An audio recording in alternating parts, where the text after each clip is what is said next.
aspectos de la fe que no son tan frecuentes en la enseñanza sobre la fe, y es que la fe duele, la fe nos expone a pérdidas y a cambios que finalmente desembocan en grandes bendiciones, pero que significan para nosotros una trascendencia que hace el mismo Espíritu en nosotros.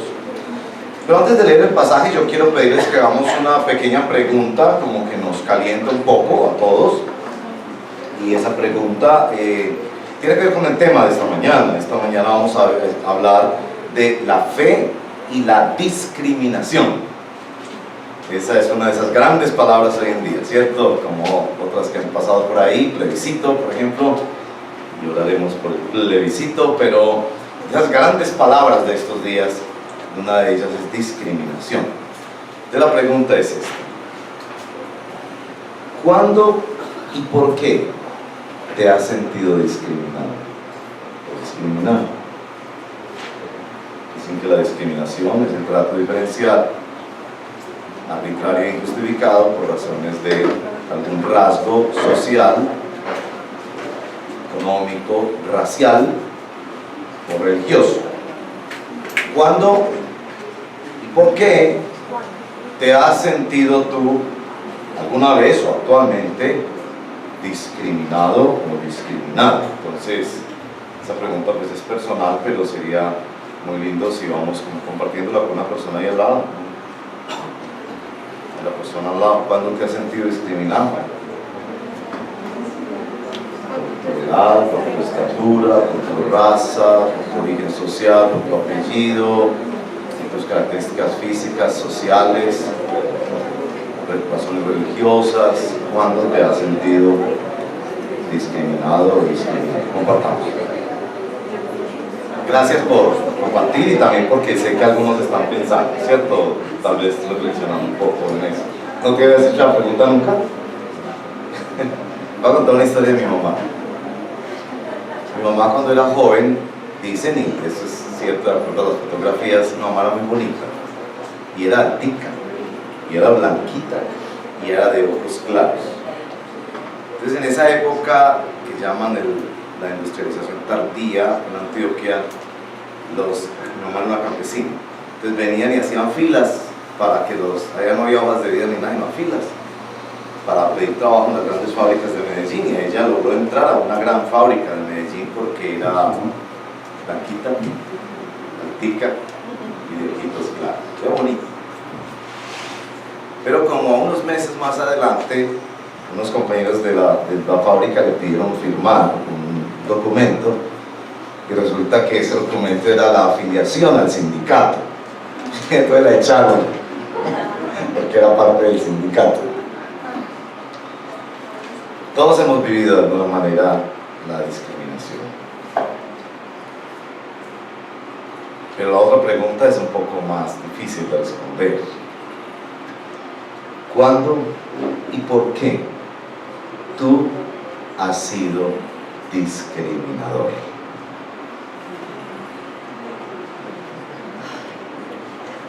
Por razones sociales de esa otra persona, su estado social, su economía, su educación, razones raciales.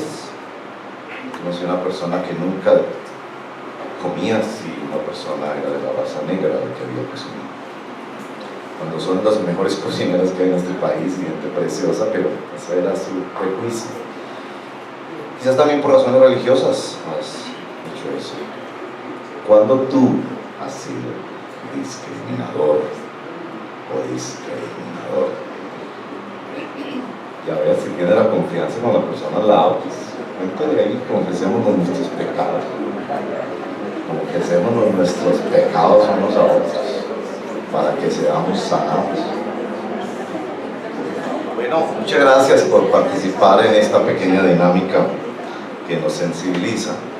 Quiero invitarlos a que leamos esta porción de la palabra del Señor con la luz de ese factor de la discriminación. El Señor tiene mucho que enseñarnos sobre la discriminación, porque nuestro Señor Jesucristo fue el Dios discriminado. A lo suyo vino y los suyos no lo recibieron. Él era la luz. Los hombres amaron más las tinieblas que la luz. Nuestro Dios sabe, sufrió y puede transformar no solo al discriminado, sino también al discriminador. Leamos Marcos capítulo 10, verso 32.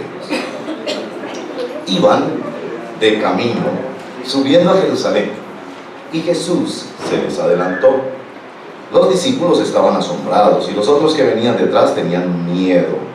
De nuevo, tomó aparte a los 12 y comenzó a decirles lo que le iba a suceder. Ahora vamos rumbo a Jerusalén y el Hijo del Hombre será entregado a los jefes de los sacerdotes y a los maestros de la ley. Ellos lo condenarán a muerte y lo entregarán a los gentiles. Se burlarán de él, le escupirán, lo azotarán y lo matarán. Pero a los 3 días resucitará.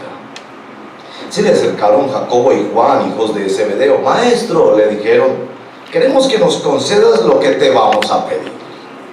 ¿Qué quieren que haga por ustedes? Concédenos que en tu glorioso reino uno de nosotros se siente a tu derecha y el otro a tu izquierda. No saben lo que están pidiendo, les replicó Jesús. ¿Pueden acaso beber el trago amargo de la copa que yo bebo, o pasar por la prueba del bautismo con el que voy a ser probado? Sí, podemos. Ustedes beberán de la copa que yo bebo, les respondió Jesús, y pasarán por la prueba del bautismo con el que voy a ser probado. Pero el sentarse a mi derecha o a mi izquierda no me corresponde a mí concederlo. Eso ya está decidido. Los otros 10, al oír la conversación, se indignaron contra Jacobo y Juan. Así que Jesús los llamó y les dijo: como ustedes saben, los que se consideran jefes de las naciones oprimen a los súbditos y los altos oficiales abusan de su autoridad. Pero entre ustedes no debe ser así. Al contrario, el que quiera hacerse grande entre ustedes deberá ser su servidor, y el que quiera ser el primero deberá ser esclavo de todos.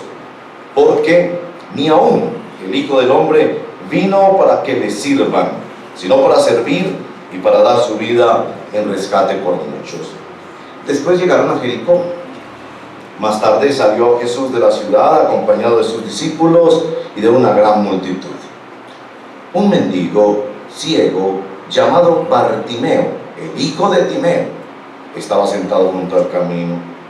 Al oír que el que venía era Jesús de Nazaret, se puso a gritar: Jesús, hijo de David, ten compasión de mí. Muchos lo reprendían para que se callara, pero él se puso a gritar aún más: Hijo de David, ten compasión de mí. Jesús se detuvo y dijo: llámenlo. Así que llamaron al ciego. Ánimo, le dijeron, levántate, te llama. Él, arrojando la capa, dio un salto y se acercó a Jesús. ¿Qué quieres que haga por ti?, le preguntó.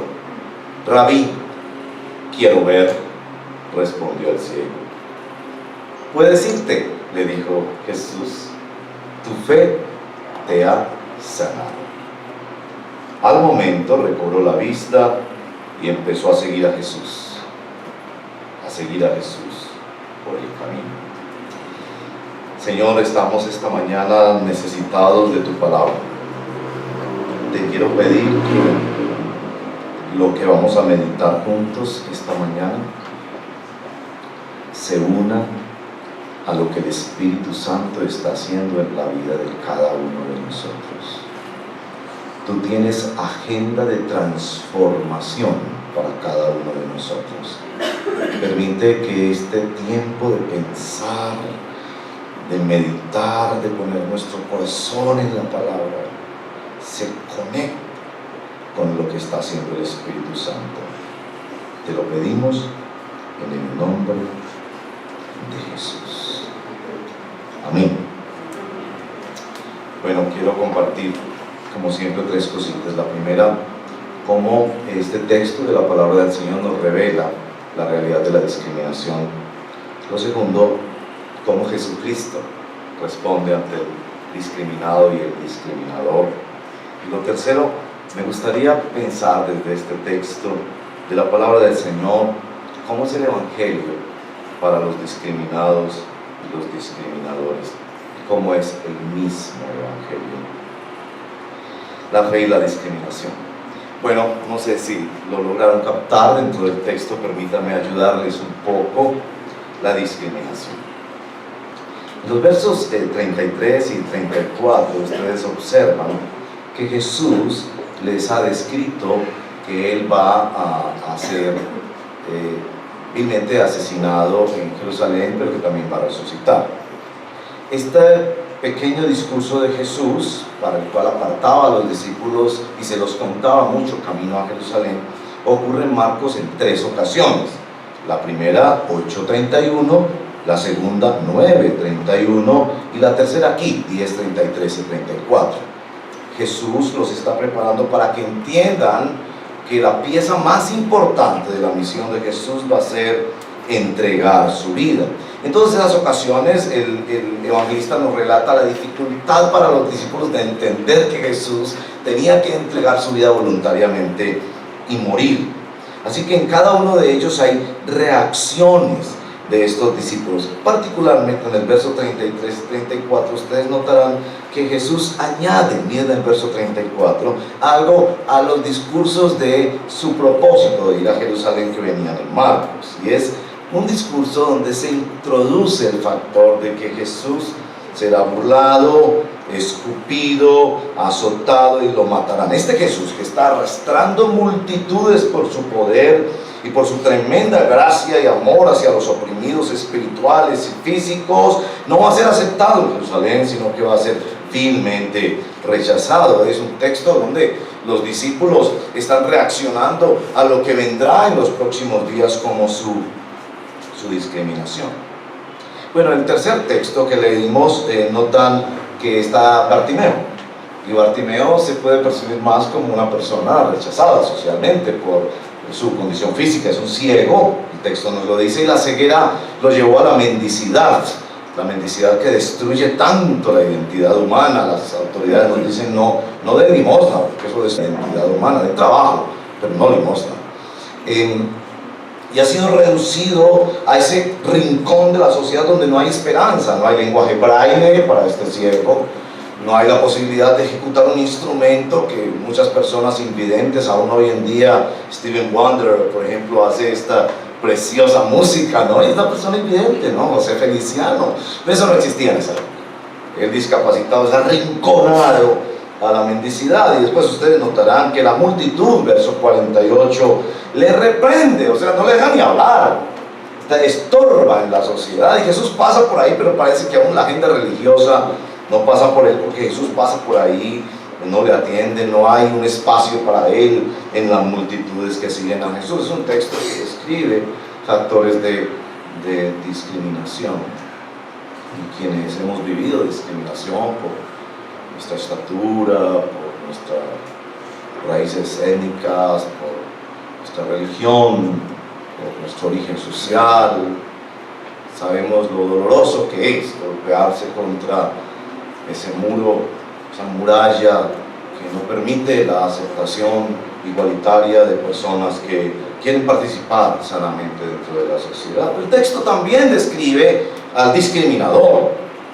Noten este tema porque es muy importante dentro de esta lectura de hoy, que notemos que los discípulos que habían sido discriminados con Jesús se vuelven discriminadores. Verso 35. Queremos que nos concedas lo que te vamos a pedir. El discriminador es el que busca privilegios adicionales para él. Y aquí no están haciendo otra cosa que haciéndole el cajón a Pedro. Si ustedes van al verso 28, Pedro le ha dicho a Jesús: nosotros que tenemos, te hemos seguido. Y recuerden que ese era el trío que había acompañado a Jesús al monte de la transfiguración, su círculo más íntimo, Pedro, Juan y Jacobo. Y estos dos dicen: bueno, Jesús no tiene sino una derecha y una izquierda, hagámosle el cajón a Pedro. Pero en la lectura de Mateo ustedes encontrarán que Jacobo y Juan buscan a la mamá. En Mateo la mamá está al lado también, pidiéndole ese favor a Jesús. Y en el verso 41 Los otros 10, dice el texto, al oír la conversación, se indignaron contra Jacobo y Juan. El discriminado se convierte en discriminador. Y el texto contiene estos factores como de ironía en el texto, ¿cierto? Que simultáneamente somos discriminados y discriminadores, ¿no les parece? Por ejemplo, en América Latina, la izquierda perseguida, maltratada, la izquierda latinoamericana, cuando ha llegado al poder, en muchos casos, como en países vecinos, se han vuelto los dictadores del momento. Es los que fueron discriminados se convierten en discriminadores.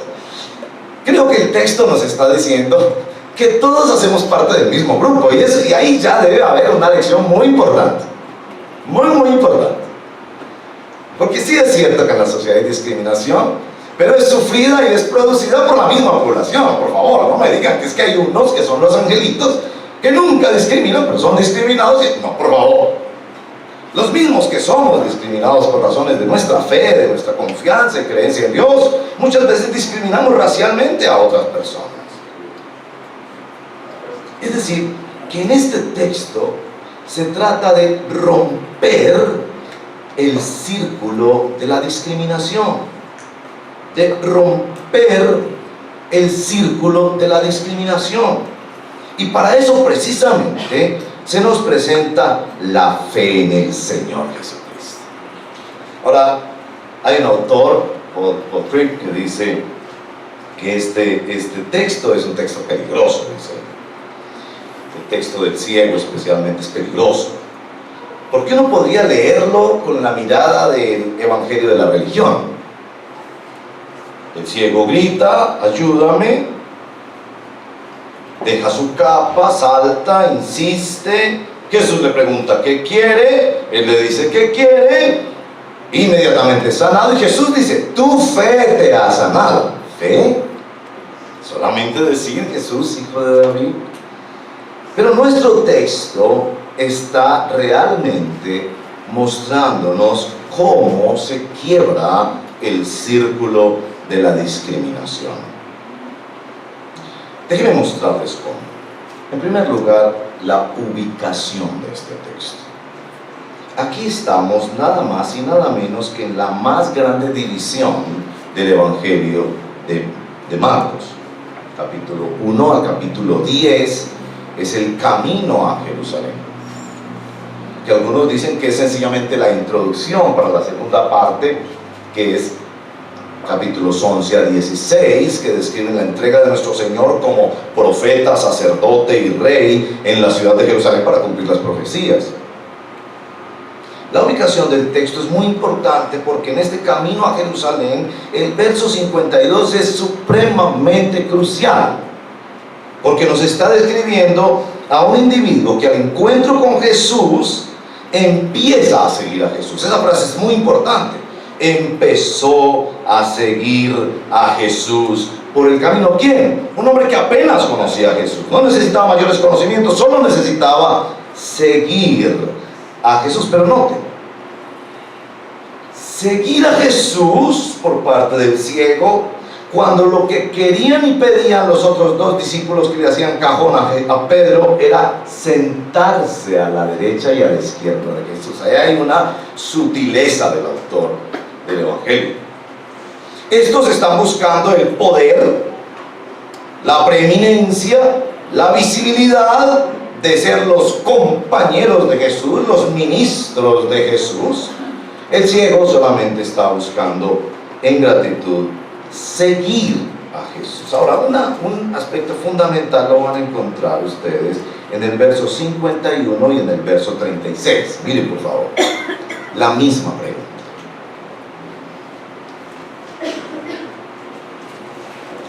La misma pregunta. Verso 51 y verso 36.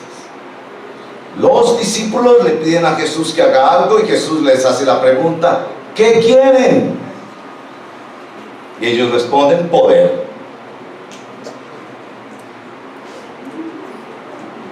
El ciego a la respuesta de Jesús: ¿qué quieres? Suple mi necesidad. Y eso es muy importante para ver cómo la reacción de Jesús en este texto rompe el círculo de la discriminación. Hay tres cosas ahí. La primera: no se trata de enfocar el poder, sino la necesidad.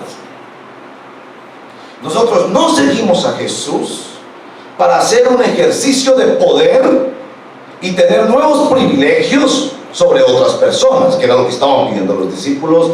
Nosotros seguimos a Jesús sencillamente porque Él suple nuestra necesidad. El enfoque no está en el poder, sino en la necesidad. Y esto es muy, muy importante, especialmente en nuestra Colombia, que sufre a causa de todos nosotros de la discriminación. Porque el discriminado tiene hambre de poder. Los discriminados en Colombia quieren llegar a las altas esferas para asegurar que nunca sean discriminados. No importa si van a discriminar a los demás, pero que ellos aseguren que nunca los van a discriminar. Ellos no están pensando en su necesidad, sino en llegar al control y al poder. Y eso es muy, muy importante.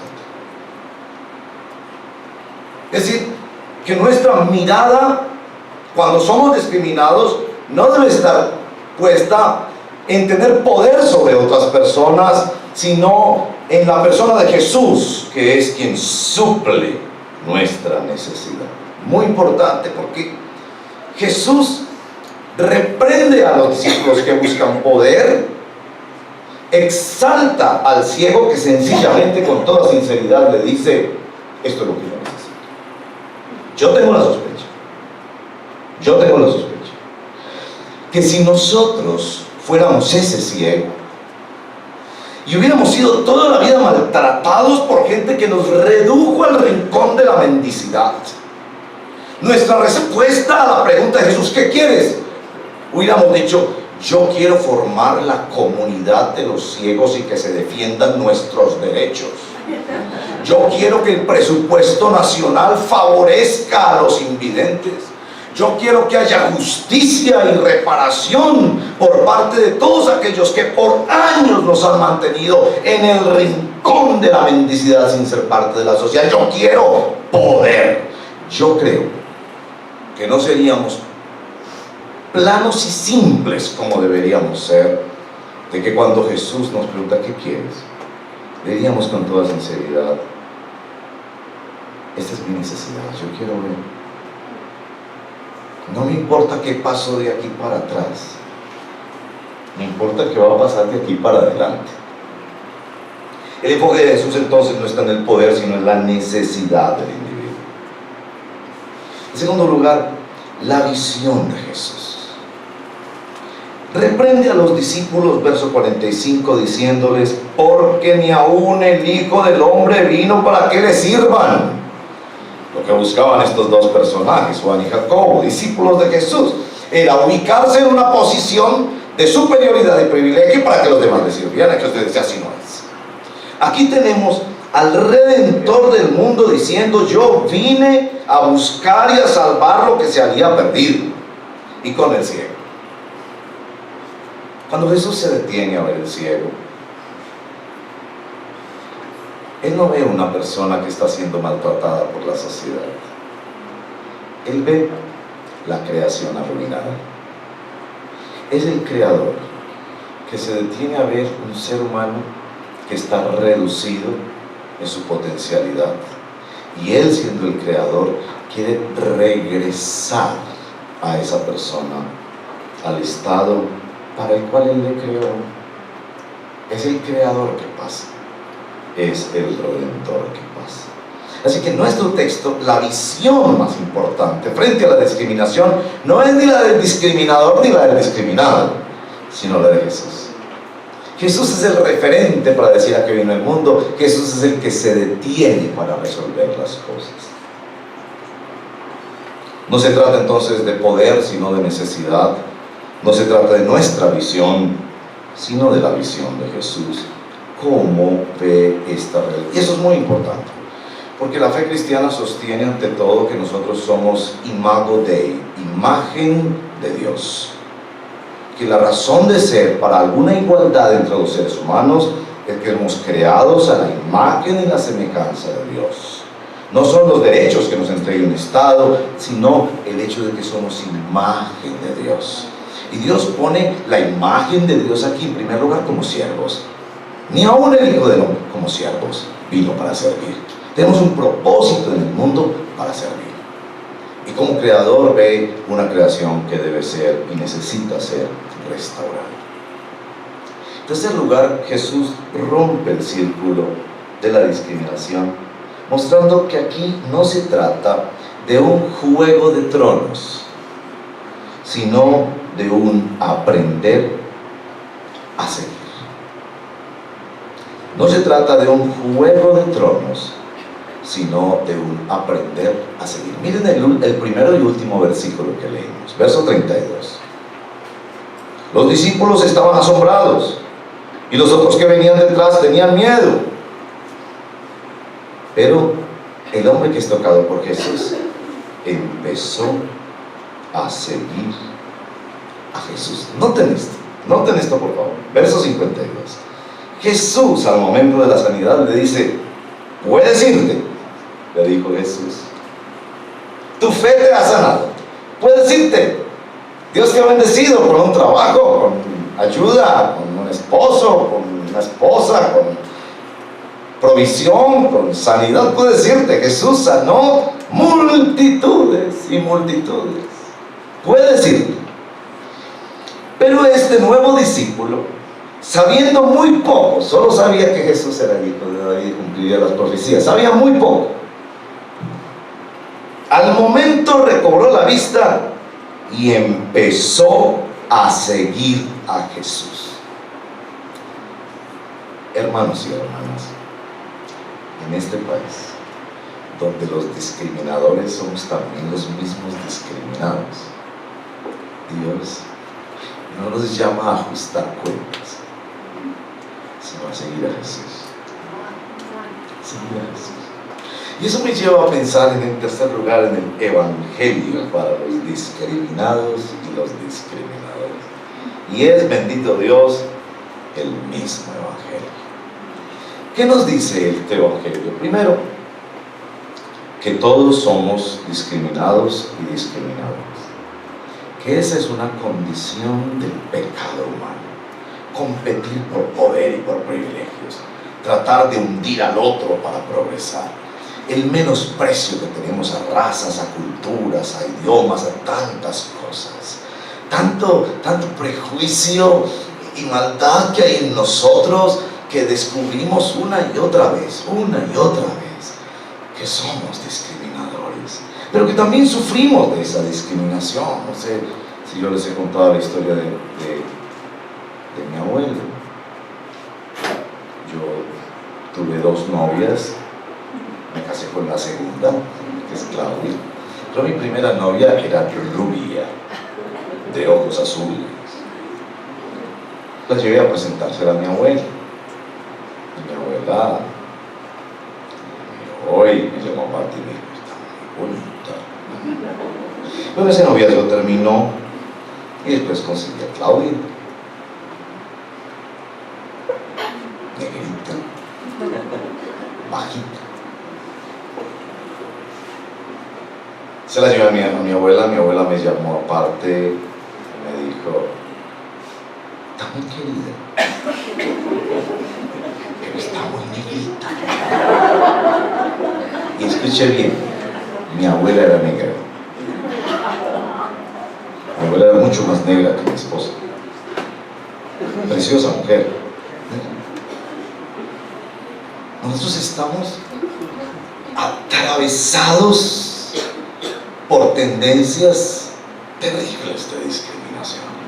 No quiere decir estar de acuerdo con otras creencias o con otros estilos de vida, pero estamos atravesados por eso. Y mucho del chisme, de la murmuración y de los rechazos sociales, entonces se dan a partir de esto. Y el Evangelio te dice: es pecado Y este evangelio de Jesús que vino a buscar y a salvar lo que se había perdido es precisamente porque nuestra alma está corrompida por eso. ¿Cómo hemos maltratado a tantos colombianos por ser indígenas? Por ser pobres, por no tener educación, por hablar otros idiomas, por no ser blancos, por no ser de la élite, etcétera, etcétera, etcétera. Este es evangelio para el discriminador Juan Jacobo, que también fue discriminado en ese círculo de discriminación que vimos. En segundo lugar, hay un detalle en nuestro texto que es muy importante, y es el nombre de Bartimeo. Los estudiosos sugieren que hay mucho ahí, porque se preguntan y han investigado esto, ¿por qué dicen llamado Bartimeo, el hijo de Timeo? Bar, hebreo, es hijo de, el hijo de. Pero ¿por qué se repite Timeo? ¿Y saben qué quiere decir Timeo? Honor. Es decir, los discípulos buscaban honra y honor. Este mendigo era la antítesis del honor, pues estaba reducido al peor lugar de la sociedad. Porque en el fondo de nuestro corazón hay una búsqueda de honra, ¿verdad? Todos en el corazón buscamos honra. Y nos sabe dulce la honra. El otro día estaba en un restaurante, sencillo restaurante, no era nada elegante. Y un par de señoritas, nomás señoritas, se pararon al frente de mí con los celulares y se veían en éxtasis las niñas.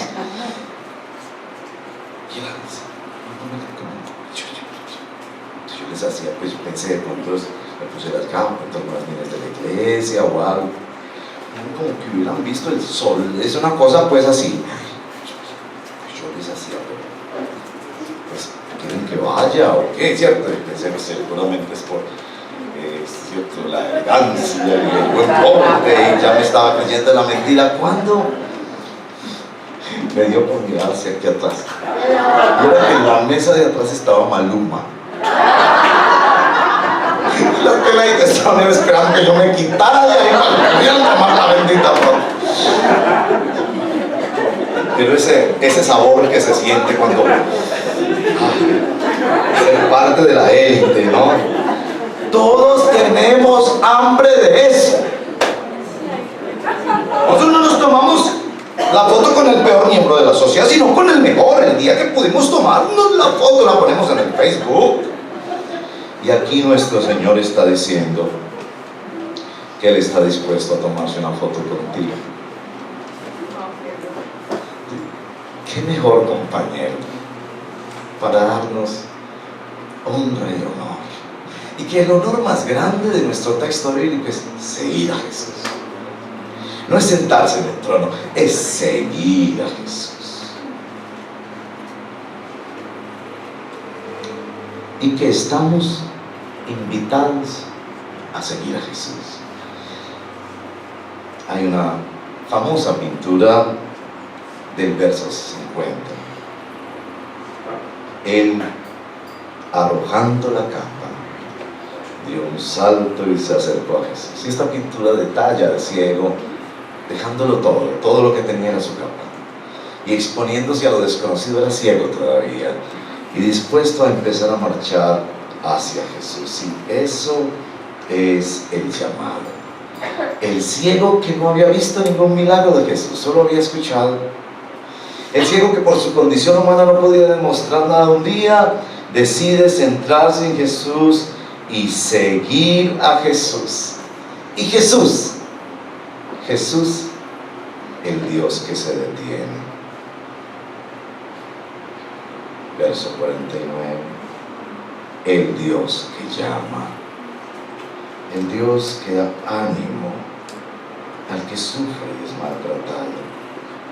Y a quien le decimos en este evangelio: levántate, el Señor te llama. Y tú dejas tu capa, aquella cosa que te protege, que te da algo de seguridad en medio de tu reducción, te llama. Tú lo puedes seguir. Sí, somos los mismos. Los mismos discriminados somos los discriminadores. Yo no creo que hay un solo colombiano que pueda decir que no ha sido discriminado. Todos. A veces le discriminan a la chica porque no es muy agraciada físicamente. Y a veces le discriminan porque es muy agraciada físicamente. A veces le discriminan porque no tiene mucha educación. A veces le discriminan porque está sobrecalificada. A veces le discriminan porque es alto o porque es bajo. Todos hemos sufrido. Pero todos somos parte de la misma sociedad que discrimina. Y Jesús irrumpe con su evangelio. Con su evangelio que corrige al discriminador.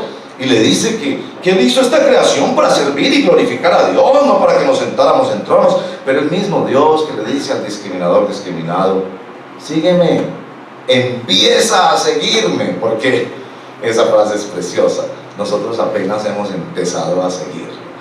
Esto es un camino que apenas empieza, es un camino que durará toda la eternidad. No es una estación, es un camino. Y tú estás invitado a seguir a Jesús. No tienes que saber mucho. Sigue a Jesús. Y esa es la forma en la que termina esta primera parte de Marcos. La realidad de que lo que Jesús quiere es que lo sigamos a Él. No es que sepamos toda la Biblia, respondamos todas las preguntas, ni siquiera que hayamos resuelto todos los problemas, por favor. Solamente sigue al Señor, día tras día, noche tras noche, en medio de las bendiciones preciosas que Él te da y en medio de las luchas también que hay en la vida. Sigue a Jesús. No te quedes sentado esperando tener privilegios y poder. Sigue a Jesús. Y es Jesús el que aquí en el capítulo 11 ustedes lo van a ver. Es el Jesús que seguimos a la cruz y a la resurrección. Es nuestro Jesús que murió por nosotros para darnos salvación y vida eterna. Y es el que nos promete un futuro de esperanza y una eternidad de gozo. Oremos. Señor, gracias por la oportunidad que nos das de estar juntos aquí, de leer tu palabra juntos. Bendito seas, Señor. Te adoramos, te bendecimos, te reconocemos. Somos los mismos discriminados y discriminadores. Y tú nos llamas a seguirte, Señor. No a quedarnos sentados en lugares de privilegio, no a aspirar o a codiciar el lugar de privilegio, sino el camino del hombre y la mujer que han visto la luz de Jesús, que han sido tocados, porque todos y cada uno de nosotros hemos visto milagros tuyos, obras preciosas y poderosas en nuestra vida. Habrá muchas cosas que no han pasado todavía, pero hemos visto tu toque y tu mano, y tú nos llamas a seguirlo, a seguirte a ti, Jesús. Sigue a Jesús. Mientras estás en oración, yo te invito a pensar en qué forma quiere el Señor que lo sigas esta semana. Para algunos, seguir significa perseverar, no tirar la toalla. Para algunos, seguir a Jesús significa arrepentirse y dar marcha atrás de otros caminos equivocados. Para algunos, seguir significa dar nuevos pasos en cosas que hasta ahora no se han hecho, pero hacen parte del camino que el Señor está señalando. ¿Cómo vas a seguir al Señor esta semana? ¿Cómo lo vas a hacer? Ministra Espíritu Santo sobre tus hijos y tus hijas. Ministranos, Padre. Te necesitamos, Señor. Ministra Dios. Ven, Espíritu Santo. Quizás el hecho de ser discriminados nos ha llenado de resentimiento, y en ese círculo letal estamos discriminando a los que nos discriminaron y buscando cómo podemos rechazar y llenándonos de resentimiento y de odio. Perdónanos, Señor. Queremos seguir a Jesús. Padre, yo quiero orar especialmente por nuestra Colombia, que no haya discriminación entre nosotros por razones del sí o del no. Siento que hay una creciente polarización de opiniones, y en estos lenguajes grandilocuentes que hacen pensar que Colombia va a ser un desastre o que Colombia va a ser un paraíso si se dice sí o no. Ayúdanos, Señor, a pensar bien, danos sabiduría, pero sobre todo ayúdanos a respetar la opinión del otro, que está fundamentada, que está en su derecho. Que en Colombia somos tan intolerantes y tan incapaces de admitir la diferencia. Ten misericordia de nosotros, porque queremos apabullar con las multitudes a aquel que es diferente. Perdónanos, Señor, ayúdanos. Ten misericordia de nosotros. Ten misericordia de nosotros.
Brilla